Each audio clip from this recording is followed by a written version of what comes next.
ওপর জবাব না দিলে মানুষ পেয়ে বসে। কোন কথা কোথায় বলতে হয় এটা সবার আগে শেখা উচিত। কথা বলতে জানি মানে যা খুশি তাই বলবো, এটাকে বাক স্বাধীনতা বলে না, এটাকে অসভ্যতামি বলে। হ্যালো, আমি ডালিয়া। কেমন আছো তোমরা সবাই? আশা করছি ভালো আছো, আমিও ভালো আছি। তো একটা ঘটনা তোমাদের সবার কাছে শেয়ার করতে চাই। ঘটনাটি কয়েকদিন আগে।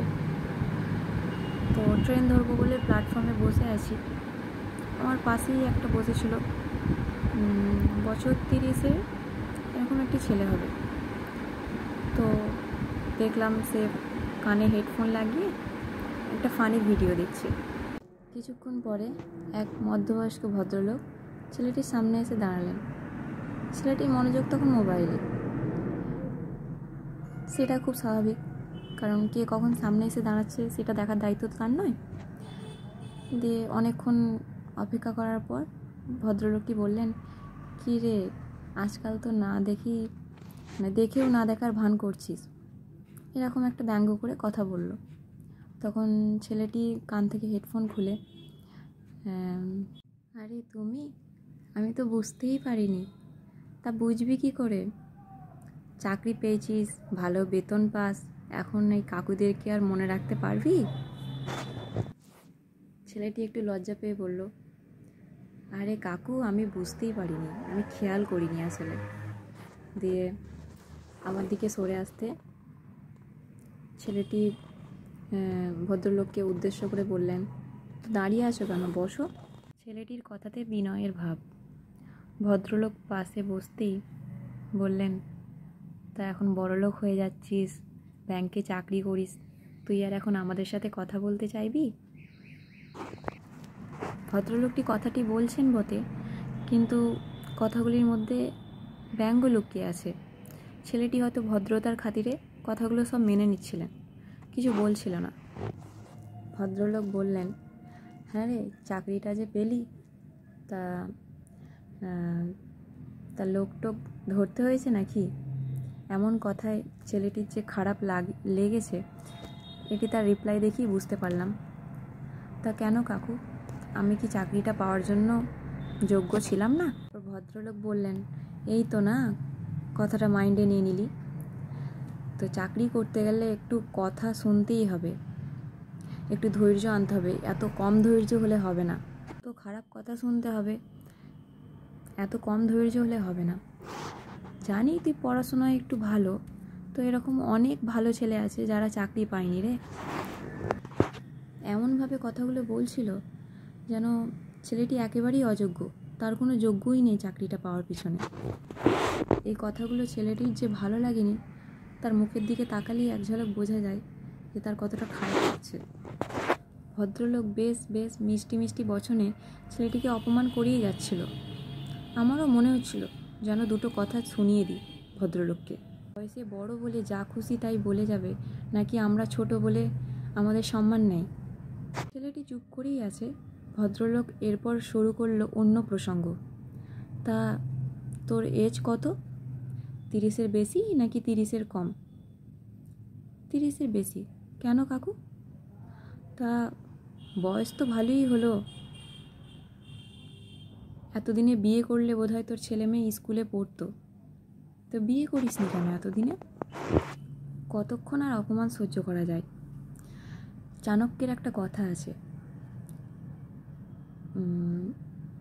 প্রসঙ্গ তুমি যতই করো, কিন্তু অপমান তুমি বুঝে সুঝে করো, কারণ অপমানের ঋণ সবাইকে সুদ সমেত সুযোগ পেলে ঠিক ফেরত দেয়। এতক্ষণ ধরে ভদ্রলোকটির অপমান সহ্য করতে করতে সহ্যের সীমা ছাড়িয়ে গেল। সেটাই হওয়া স্বাভাবিক, তাই না? কতক্ষণ আর অপমান সহ্য করা যায়? ছেলেটি এবার মেজাজের সুর নরম করে ভদ্রলোকের দিকে তাকিয়ে বললেন, কেন কাকু, আমি বিয়ে করিনি বলে তোমার চিন্তা হচ্ছে? আরে ধুর, তোর বয়স হচ্ছে তো নাকি? ভালো চাকরির বেতন পাস, ভালো চাকরি করিস, বিয়েতে খেতে হবে তো। আমারও তো খেতে ইচ্ছে করছে কাকু, তবে বিয়েতে নয়, শ্রাদ্ধে। কবে খাবো? এই তুই আমার সাথে মজা করছিস? না কাকু, মজা করবো কেন? তুমি এতক্ষণ আমার সাথে মজা করছিলে। তোকে বলতে যাওয়াটাই আমার ভুল হয়েছে। ভালো চাকরি করিস, ভালো বেতন পাস বলেই বললাম। ভালো চাকরি করি, ভালো বেতন পাই, তাতে তোমার কি? শোন, তুই পাড়ার ছেলে, তাই তোকে বললাম, তোর কি আমি খারাপ চাইব? ছেলেটি দেখলাম এবার হেসে ফেলল। ছেলেটি বলল, ভাবছিলাম কথা বাড়াবো না, চুপ করে থাকবো।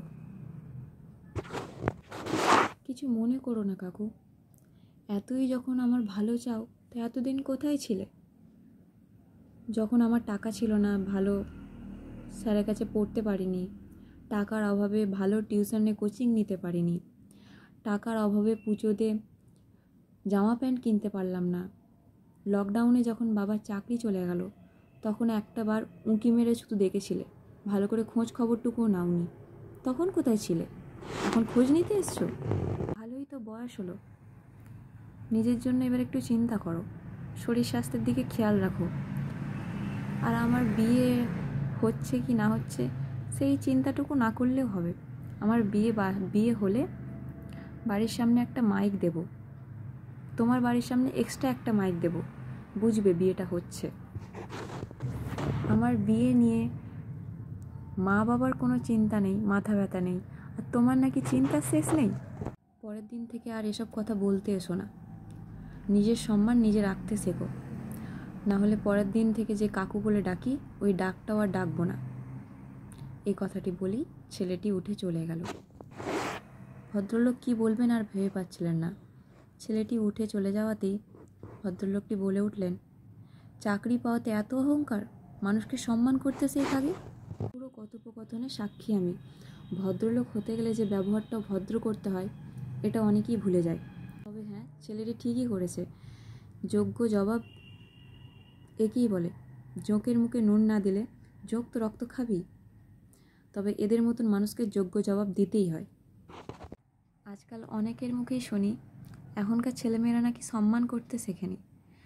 তো এমন কাকুকে সম্মান দেবে কি করে? কে বিয়ে করছে কে বিয়ে করছে না তাকে তার মতন থাকতে দিন না, সেটা তার চয়েস, কে কখন বিয়ে করবে কে কখন বিয়ে করবে না।